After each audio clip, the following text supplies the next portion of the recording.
तो आज देखिपारे केते गुड़ा मंदार फूल फुटी एटा व्हाइट आउ येलोइश कलर मंदार फूल।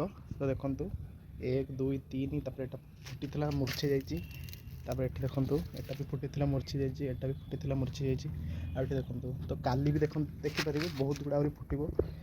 तो गचर केयर केमती करेंगे ना सब ऑर्गेनिक खत जिनस गुड़ा देवे गोबर खत आउ पाल माटी कि बाली माटी देवे। जदि से सब न पाँच तो मैक्सिमम जिनसटा देवे कौन ना गोबर खत। तो गोबर खत देले प्लांटर ऑर्गेनिकली ग्रोथ हम भलसे आउ एत सुंदर सुंदर आपण मैंने फूल पाइपर।